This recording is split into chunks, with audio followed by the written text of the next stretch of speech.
Il a vu accidentellement le slip de la jeune femme. Il a cru que c'était une insinuation de sa secrétaire. Lorsqu'il a vu qu'elle dévoilait intentionnellement son épaule, il a été encore plus convaincu de sa supposition. Puis, sans hésitation, il a embrassé la secrétaire. La secrétaire est allée tout de suite trouver un avocat. Elle voulait seulement obtenir une petite indemnité pour le préjudice psychologique.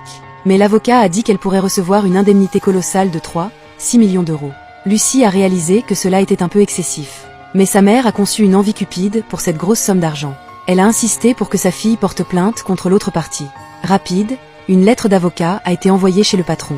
Mais la lettre a été reçue par sa femme souffrant de dépression. Après avoir lu le contenu de la lettre d'avocat, sa femme est devenue aussitôt inquiète. Elle a pris beaucoup de médicaments pour se sentir un peu mieux. Cependant, lorsqu'elle donnait un bain à sa fille de 4 ans, la petite fille a insisté pour jouer avec la secrétaire.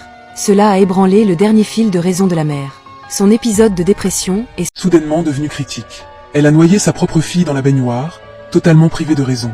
Ensuite, désespérée, la femme a également choisi de s'empoisonner en prenant des médicaments.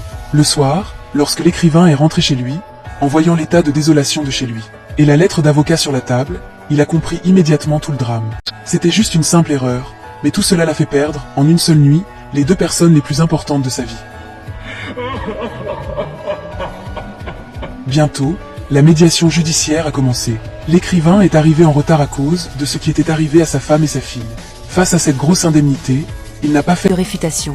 Au contraire, il a écrit un chèque en silence. Personne ne sait que sous son apparence calme, il cache une détermination de vengeance.